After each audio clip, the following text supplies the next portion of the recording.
O'Day's Devotional, Juling 3. These were potters, and those that dwelt among plants and hedges. There they dwelt with the king for his work. On Chronicles 4:23. Potters were not the very highest grade of workers, but the king needed potters, and therefore they were in royal service, although the material upon which they worked was nothing but clay. We too may be engaged in the most menial part of the Lord's work, but it is a great privilege to do anything for the king. And therefore we will abide in our calling, hoping that, although we have lion among the pots, yet shall we be as the wings of a dove covered with silver, and her feathers with yellow gold. The text tells us of those who dwelt among plants and hedges, having rough, rustic, hedging, and ditching work to do. They may have desired to live in the city amid its life, society, and refinement, but they kept their appointed places, for they also were doing the king's work. The place of our habitation is fixed, and we are not to remove from it out of whim and caprice, but seek to serve the Lord in it, by being a blessing to those among whom we reside. These potters and gardeners had royal company, for they dwelt with the king, and although among hedges and plants, they dwelt with the king there.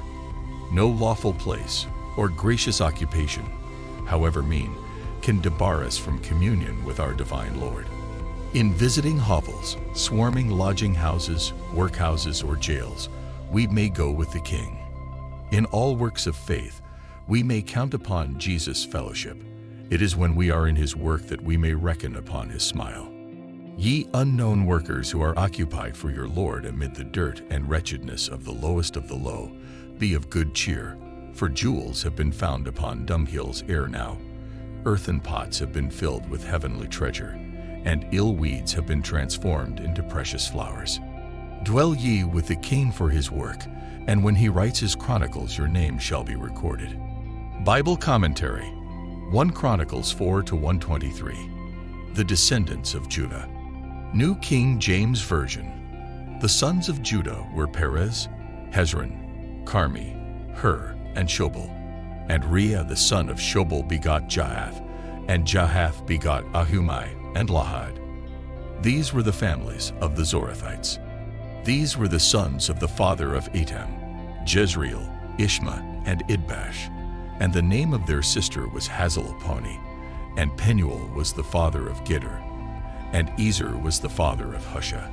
These were the sons of Hur, the firstborn of Ephrathah, the father of Bethlehem.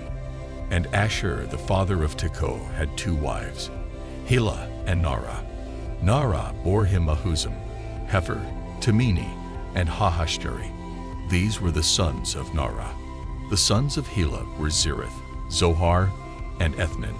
And Kaz begot Anub, Zobah, and the families of Aharhel, the son of Haram. Now Jabes was more honorable than his brothers, and his mother called his name Jabes, saying, because I bore him in pain. And Jabes called on the God of Israel, saying, Oh, that you would bless me indeed, and enlarge my territory, that your hand would be with me, and that you would keep me from evil, that I may not cause pain. So God granted him what he requested. Chilib the brother of Shuha begot Meir, who was the father of Eshton. And Eshton begot Beth-Rapha, Pesa, and Tehinnah, the father of Ir-Nahash. These were the men of Rekah. The sons of Kenaz were Othniel and Sariah. The sons of Othniel were Haphath and Meonothai, who begot Ophrah. Sariah begot Job the father of Jeharishim, for they were craftsmen. The sons of Caleb the son of Jephunneh were Uru, Elah, and Naam. The son of Elah was Kenaz. The sons of Jehalelel were Ziph, Ziphah, Tiria, and Asarel. The sons of Ezra were Jether, Mered, Epher, and Jalon. And Mered's wife bore Miriam, Shammai, and Ishbah, the father of Eshtemoh.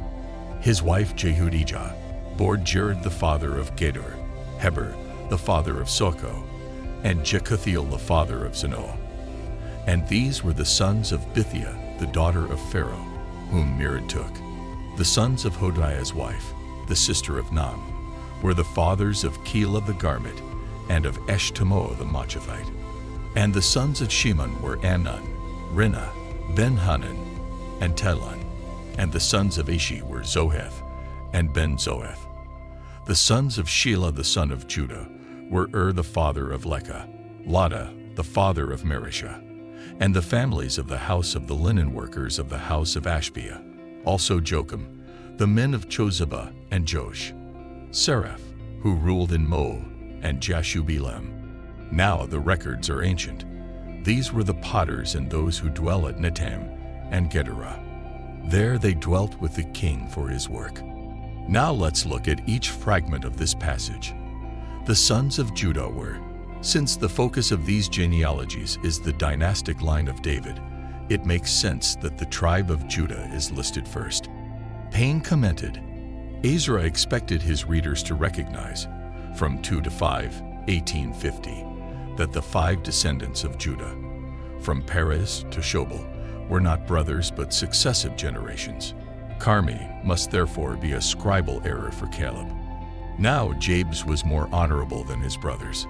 This man Jabes is one of the more interesting briefly mentioned people of the Old Testament. We only know of him from this text and from the town of scribes that may have been named after him or associated with him. 1 Chronicles 2:55. Morgan commented, while through these genealogies, and indeed through all the history, we are occupied with those connected with government and the procession of events leading to universal issues, it is refreshing to be halted by the story of one man who took his need directly to God and obtained the answer of God's grace. Clark commented, on these accounts he was more honorable than his brethren. He was of the same stock and the same lineage. He had neither nobility of birth, nor was distinguished by earthly titles. In all these respects, he was on a level with his brethren. But God tells us that he was more honorable than them all. And why? Because he prayed, because he served his Maker, and because he lived to do good among men. Therefore he received the honor that cometh from God. His mother called his name Jabes. This name is associated with pain or sorrow. For some reason, probably surrounding the circumstances of his birth, his mother named him this. Because of the strong importance of the idea of a name in ancient Hebrew culture, this idea of pain was connected to Jabes, perhaps especially in his growing up. And Jabes called on the God of Israel. Jabes was honored, and we know little more of him than that he was a man of prayer and that his prayer was answered. One way to gain honor in the kingdom of God is through prayer, instead of through ambition and achievement. Jabes had 4 basic requests in his prayer. First, Jabes prayed to be blessed indeed. There are many who are blessed, but they are not blessed indeed. That is, they have something that is in one sense a blessing, such as family, salvation, wealth, fame, health, security, but yet because of fundamental dissatisfaction in their life, they are not blessed indeed. Even worse, sometimes blessings turn out to be a curse to us in that we make an idol of the blessing. In this, we see the great wisdom of Jabes's prayer. In the same way, many things that are outwardly curses end up being blessings indeed to us. Poole commented, Jabes prayed for enlarged territory. Virtually all older commentators agree with Matthew Poole that Jabes called on the God of Israel when he was undertaking some great and dangerous service, in particular, the conquest of the land of Canaan. Therefore, when he prayed, enlarge my territory, it was to drive out these wicked and cursed Canaanites, whom thou hast commanded us to root out. And therefore I justly beg and expect thy blessing in the execution of thy command. Adam Clarke quotes a Chaldean translation of this prayer with the line, and enlarge my borders with disciples. This, together with the scribal city associated with his name, indicates, but does not prove, that Jabes's desire for more territory was not only to displace the wicked, but also to advance the cause of godliness through the multiplication of disciples. Wilkinson commented, Jabes asked that the hand of God would be with him. The hand of the Lord is a biblical term for God's power and presence in the lives of his people. See Joshua 4:24 and Isaiah 59:1. The phrase "the hand of the Lord" is used many times in the Old Testament, and often in a negative sense, that is, in the sense of God's hand being against someone in judgment. Here Jabez prayed that the hand of the Lord would be with him. In Psalm 77:10, the psalmist wrote, "I will remember the years of the right hand of the Most High." Here Jabez prayed in advance for something to remember later, to see the hand of God with him now. Poole commented, Jabez asked to be kept from evil, and that he would not cause pain. Some other translations render this with the idea that the pain Jabez did not want to cause was his own. He used this expression in allusion to his name, which signifies grief. Lord, let me not have that grief which my name implies, and which my sin deserves. In this, Jabez recognized the evil in this world, no doubt because he had lived through much pain in his life. In this, Jabez recognized that he needed God to keep him from evil. In this, Jabez recognized that the hand of God could transform the evil and pain of his life. So God granted him what he requested. This, of course, is the measure of effective prayer, that it is answered from heaven, allowing that no or wait can also be an answer. Yet when we are close to the heart of God and prayed for the things important to Him and His kingdom, we expect that our prayers will be granted. 1 John 5:14. Clark commented, "If we take up the character and conduct of Jabez in the view given by the Chaldee, we shall not only see him as a pious and careful man, deeply interested in behalf of himself and his family, but we shall see him as a benevolent man, laboring for the welfare of others, and especially for the religious instruction of youth. He founded schools in which the young and rising generation were taught useful knowledge, and especially the knowledge of God.